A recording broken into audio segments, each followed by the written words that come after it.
So the topic of sustainable working capital is not new within BNP Paribas. We've been structuring sustainable working capital facilities for years now.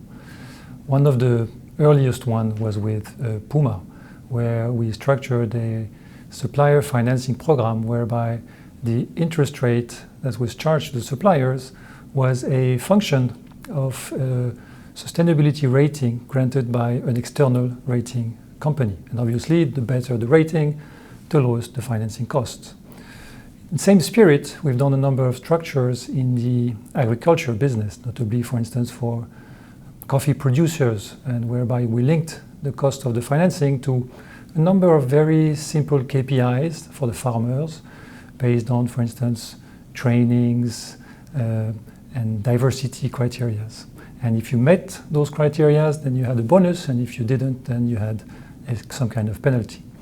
We've worked also on energy transition, trying to monetize future savings on most efficient energies. For instance, for municipalities who wanted to change their lighting systems with LED lighting. And based on all of those experiences and all this expertise that we've built over the years, we thought that it was time to actually build a framework for sustainable working capital, because there is a framework for green bonds, for sustainability-linked loans, but there was nothing for working capital. So we embarked into that adventure and actually built and designed a framework for working capital solutions. This framework, we had it audited by Vigeo Eiris, an independent and leading consultancy firm in the sustainability field, and which gave us a very positive opinion. So now it's clear that we do have a sustainable working capital system that is available for our clients with innovative structures. And I think it's fair to say that we're the first. It's the first time that this has been done.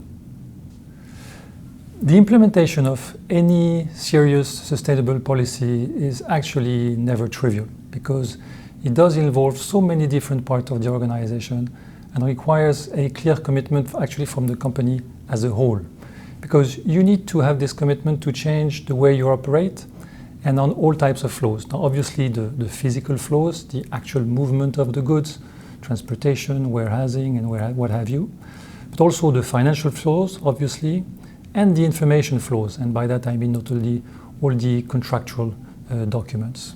Now, this requires that you actually adapt all your procedures, that you implement a number of controls. You may have even external controls on site that are being performed.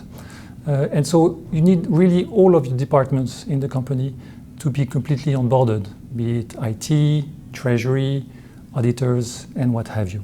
Okay? So this is not a one-off effort.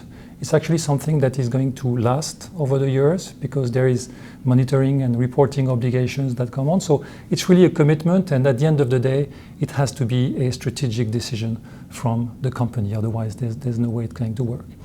Now, another critical aspect is to ensure that the initiative is actually profitable, because no initiative that is not profitable will last over time. But luckily, there are a number of advantages and benefits that come from developing a sustainable supply chain that largely outweigh all the efforts that are made to achieve that. And for instance, I'm thinking of securing strategic supplies. I'm thinking of innovation spillovers on the rest of the company, etc., etc. There are lots of advantages of being recognized as a green company. So for instance, if you're classified as CSR equity, it allows you to be part of CSR indexes or CSR funds of asset managers. It also has a very positive effect on your brand image. And your brand image then has a positive effect on your clients or on your future employees and talents, for instance. Attracting talents is very difficult, and having this image is extremely helpful because they are more sensitive to this aspect of the companies nowadays. So all of these advantages makes it extremely tempting for some companies to maybe just trying to tick boxes. And we have to be very careful and mindful of that and try not to facilitate in any ways greenwashing. So in order to achieve that, we need to do some more homework and some follow-up. So in terms of homework, we need to do an evaluation of the corporate ahead of the structuring. And we need to perform extra financial analysis, a proper CSR screening, which includes the assessment of a number of policies in place. We also need to put in place reporting and proof of sustainability in order to ensure that actions are taken on a long-term basis.